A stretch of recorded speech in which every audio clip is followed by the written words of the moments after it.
வணக்கம், நான் உங்கள் முஃபஸிர். 2026ஆம் ஆண்டு இந்தியாவின் தமிழ்நாட்டில் சட்டமன்ற தேர்தல் நடைபெறவிருக்கிறது. இந்த தேர்தலில் திரையுலகின் உச்சத்தில் இருக்கின்ற நடிகர் விஜய் அவர்கள் முதலமைச்சர் வேட்பாளராக களம் காண இருக்கிறார். தமிழக வெற்றிக் கழகம் என்ற ஒரு கட்சியை உருவாக்கி குறுகிய காலத்தில் தான் முதலமைச்சராக அந்த கட்சியினூடாக களம் கண்டு வெற்றி பெறுவேன் என்ற முயற்சியில் இயங்கிக் கொண்டிருக்கிறார். அது அவருடைய நம்பிக்கை. கட்டாயம் அவர் வெற்றி பெற வேண்டும் என்று நாங்களும் ஆசைப்படுகிறோம்.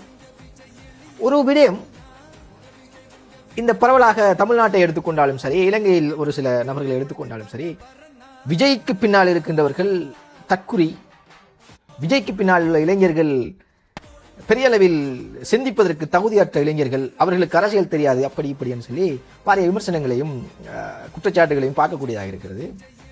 என்னை பொறுத்தவரையில் விஜய் அவர்கள் எப்படா டீஷர் வெளியாகும், எப்படா ஃபர்ஸ்ட் ஷோவுக்கு போவோம், என்னடா படம் வெளியாகும், என்ன படத்துக்கு போவோம் என்று திரை விமர்சனம் பேசிக்கொண்டும், திரைக்கு முன்னால் இருந்து கைதட்டி கொண்டும், சினிமாவுக்குள் முழுமையாக மூழ்கிக்கொண்டும் இருந்த தமிழ்நாட்டு இளைஞர்களை இன்று ஸ்டாலின் என்ன பேசுகிறார், உதயநிதி ஸ்டாலின் என்ன பேசுகிறார், முன்னே நாள் அரசியல்வாதிகள் அரசியல் சார்பாக என்ன பேசியிருக்கிறார்கள், அண்ணா என்ன பேசியிருக்கிறார், கலைஞர் என்ன பேசியிருக்கிறார், அம்மா ஜெயலலிதா என்ன பேசியிருக்கிறார், அரசியல் என்றால் என்ன, இந்தியாவின் அரசியல் சாசனம் என்றால் என்ன, இந்த யாப்புக்கள் என்றால் என்ன என்று அண்ணன் சீமான் என்ன பேசுகிறார் என்று இருந்த இளைஞர்கள் எல்லோரையும் அரசியல் கற்க வைத்திருக்கிறார் மனுஷன் விஜய். ஒரு விஷயம் சொல்லணும், எனக்கு பாலிடிக்ஸ்லாம் அவ்வளோ இன்ட்ரெஸ்டே கிடையாது, அது பிடிக்கவும் பிடிக்காது. ஆனால் இப்போ பாலிடிக்ஸ் பற்றியே தான் மைண்ட்ஃபுல்லாக இருக்குது. எனக்கு மட்டும் இல்லை, எல்லாருக்குமே இப்போ மோஸ்ட்லி அப்படி தான் இருக்குது. டிவி பார்த்தா கூட மோஸ்ட்லி சாங்ஸ் என்டர்டைன்மெண்ட் தான் நம்ம பார்ப்போம் இல்லையா. இப்போ டிவி வச்சாலே நியூஸ் சேனல்ஸ் தான் வச்சு பார்க்குற மாதிரி இருக்குது. இன்ஸ்டாலையுமே ஃபுல்லாக பொலிட்டிக்கல் நியூஸ் தான் போயிட்டே இருக்குது. ஸோ அதனால் இதுக்கெல்லாம் யார் காரணம்? அண்ணா விஜயனை நீங்கள் மட்டும் தானே காரணம். நான் மட்டும் இல்லை, எல்லா இளைஞர்களையும் பாலிடிக்ஸ் பற்றி பேச வச்சு அதில் உள்ள விஷயங்கள் எல்லாம் நோண்டி நொங்கறதுக்கு வச்சிருக்கீங்க.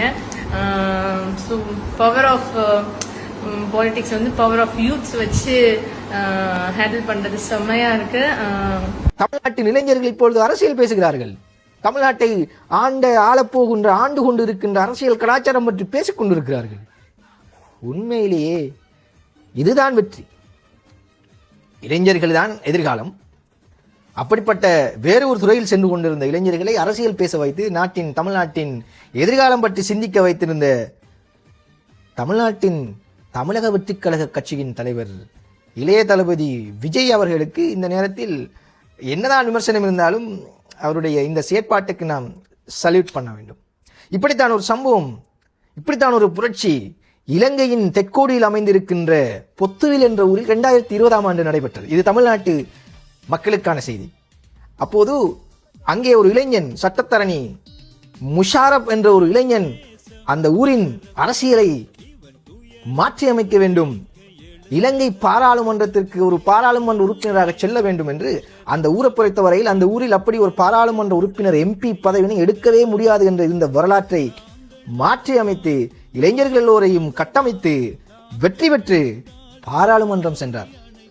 அப்படித்தான் இந்த இளைஞர்களுடைய படையை, தமிழ்நாட்டு இளைஞர்களின் படையையும் தமிழ்நாட்டு இளைஞர்களின் அந்த செயற்பாடுகளையும் பார்க்கும்போது விஜயும் நிச்சயம் வெற்றி பெறுவார் என்ற நம்பிக்கை இலங்கையைச் சேர்ந்த எம்மை போன்றோருக்கு உருவாகி இருக்கிறது.